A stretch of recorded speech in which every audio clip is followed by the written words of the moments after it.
উনি যখন religious minister secretary, তখন একদিন গেলাম ওই সৌদিতে যে হাজিদের অসুবিধা হয় এগুলো আলাপ করার জন্য। তো উনি বললেন উনি সৌদি এমবিসিতে চাকরি করতেন, উনি আমাকে নিয়ে গেছিলেন। উনি বললেন যে ওই সৌদি হাজি সাহেবকে অসুবিধা দূর করতে গেলে একটা হজ ব্যাংক লাগবে, যেমন নাকি তাবুল হাজি আছে ইয়াতে মালয়েশিয়াতে, আমাদের ব্যাংক লাগবে বলে আমি চেষ্টা করে পারতেছি না। তা আমাকে দেখা বলে যে না এই তো খোরাজুল আছে, হ্যাঁ যদি আমার সাথে থাকে তাহলে আমি ব্যাংকটা করতে হবে। তা আমি তো শুনে আগেও স্যারের সাথে কাজ করছি, এখন স্যার আমি এক করে দাঁড়া আছি। এরপরে ওই ব্যাংকের সাথে জড়িত হয়ে গেলাম। তো ব্যাংক তো হয়ে গেল আমাদের, খুব ব্যাংক আমাদের এখন বোধহয় বাংলাদেশে ইসলামী ব্যাংকের মধ্যে এই এই যে লুটপাট সমিতির বাইরে শুধু আলাদা ইসলাম ব্যাংকে আছে, মোটামুটি ভালো আছে। অবস্থা একটু খারাপ হয়ে গেছে। জি জি, হ্যাঁ, তো আমাদেরটা ভালো আছে, আলাদা ব্যাংকটা ভালো আছে, আরো ভালো আছে। জি জি। আচ্ছা, মাশাআল্লাহ, জি খুব ভালো। আপনি তো 2010 সালে Islamic international bank of Zambia, ওখানে আমাদেরকে ইনভাইট করা হয়েছিল। আমি আলাদা ইসলাম ব্যাংকের ওই যে অভিজ্ঞতা ছিল এটা কাজে লাগানোর জন্য চেষ্টা করতেছিলাম। লন্ডনে আমাদের লোক গেছিল দুইবার, কিন্তু সুবিধা হয় নাই।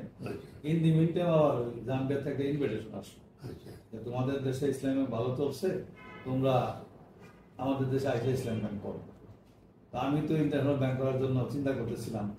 দাওয়াত পেয়ে আমরা একবার লোক পাঠাইলাম, একটু স্টাডি করে আসলো। পরে আমরা দুজন গেলাম দুই ব্যাংক থেকে, যাওয়ার পরে ওখানে পরিবেশ খুব সুন্দর পাইলাম, ওই দেশের লোকেরাও খুব ইন্টারেস্টেড। আমরা একদম 6 দিনের মধ্যে ব্যাংকের রেজিস্ট্রেশন নিয়ে চলে আসলাম। রেজিস্ট্রেশন নিলাম, স্ট্যান্ডার্ড চার্টার্ড ব্যাংকে অ্যাকাউন্টও খুললাম। কিন্তু বাংলাদেশে এসে দেখি যে ওই লিগেলি টাকা পাঠানোর ইয়াতে কি বলে পলিসি নেই। তো সেই জন্য আমাদের বেশ অনেক অপেক্ষা করতে হলো। ইন্ডিমিনটা আমাদের করোনা হলো, এই দেশেরও নানা ঝামেলা হলো, সেই জন্য আমরা আগাইতে পারি না। কাজের অফিসে আমাদেরকে 5 লাখ টাকা দিয়ে আমাদের শরীর হচ্ছিল। এখন আমরা আবার এইটার কাজ জোরদার করার চেষ্টা করতেছি। তো ওইটা তো এক তো হলো ইসলাম ব্যাংকিং সারা ওয়ার্ল্ডে আমরা করবো, আর দ্বিতীয় যে কাজটা তারা আমাদের সেটা হলো ওইখানে আমাদের দেশে একজন লোক আছে, এক মাওলানা, উনি আবার খুব আমাদেরকে উৎসাহিত করলেন যে আমাদের দেশে তো লোকের অভাব নেই, আর এই দেশে জায়গার অভাব নেই, আপনারা আমাদের দেশে লোক নিয়ে আসেন, আমি জায়গা দিই। কিছুদিন পরে উনি আমাদেরকে একটা চিঠি পাঠাইলেন, ওই তৎকালীন একজন এক্সিস্টিং এমপি সহ, তাতে করে আমাদের 16 লক্ষ বিঘা জায়গার প্রস্তাব দিলেন। হ্যাঁ, জাম্বিয়াতে বলে এই জায়গাগুলো আপনাদের জন্য সিলেক্ট করা হয়েছে, আপনারা চলে আসেন। তখন মাত্র $1 ছিল 1 বিঘার দাম, 1 বিঘার দাম $1 ছিল। এখন হয়তো কিছু বাড়ছে। বলে আসেন, এসে আমাদের দেশ থেকে ফ্যামিলি নিয়ে আসেন। উনি আমার তখন ইয়ে করছেন, ওই একটা ইয়ে নিয়ে আসছেন, বলে অ্যাডভার্টাইজমেন্ট নিয়ে আসছেন, এই দেখেন জাপান থেকে 5,000 ফ্যামিলি আসতেছে আমাদের ইয়া করার জন্য, বলে সেটেল হওয়ার জন্য। আপনি নিয়ে আসেন আমাদের দেশ থেকে। জি, জাপান থেকে। জাপান, চীন, ইন্ডিয়া, পাকিস্তান, এই সব দেশ থেকে ওইখানে লোক যাচ্ছে, ইয়া হচ্ছে, সেটেল হচ্ছে। আমাদেরকে উনি বললেন যে আপনি লোক নিয়ে আসেন, আমরা এখানে সেটেল সব ব্যবস্থা করি। তো আমরা চেষ্টা করতেছি। ইন্ডিয়া আমি বসে নাই, ওই এগ্রিকালচার মিনিস্ট্রির সাথে কথা হয়েছে, তারা আমরা বলছি যে 1 কোটি লোককে আমাদের ট্রেনিং দিয়ে দিতে হবে। ওরা বলছে যে ঠিক আছে, আমাদের তো 21টা সেন্টার আছে, আমরা তোমাদেরকে ট্রেনিং দেওয়ার ব্যবস্থা করবো। আপনি ট্রেনিং দিবেন, সনদ দিবেন, আমরা ওই দেশে নিয়ে যাবো। তো কাজ কিছু স্যার অ্যাডভান্স হয়ে আছে। এখন ব্যাংকটা আমার মোটামুটি শুরু করতে পারলে ওদের আন্ডারে এইসব কাজগুলো আমরা জোরসোর করতে পারবো।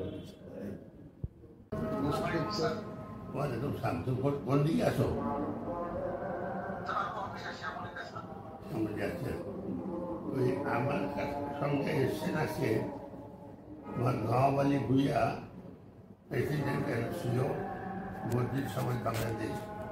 উনি জাম্বিয়ান ওই Islamic international bank of Zambia 2010 মসজিদ ভিত্তিক সমাজ ব্যবস্থা। জাম্বিয়াতে ওরা জায়গা দিবে,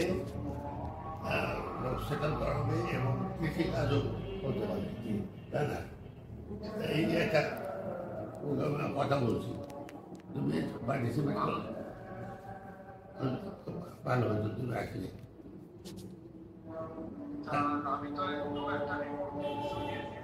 আচ্ছা আচ্ছা, তুমি থাকো তাহলে।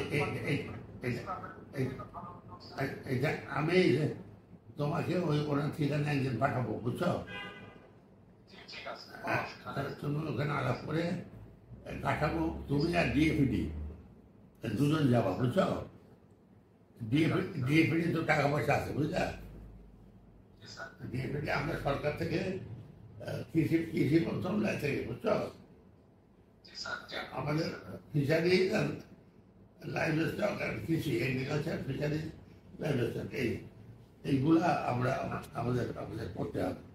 তো সেই জন্য আমি একটা টাইম ঠিক করে তোমাদের দুজনকে নিয়ে ওনার অফিসে যাবো। হ্যাঁ আচ্ছা ঠিক, আচ্ছা ঠিক আছে, থ্যাংক ইউ। তোমার কাজ করো এখন, আমরা জানাবো। এটা যদি হয় আমরা আমাদের ইনস্টিটিউট থেকে একটা অনুমোদন নিয়ে আমরা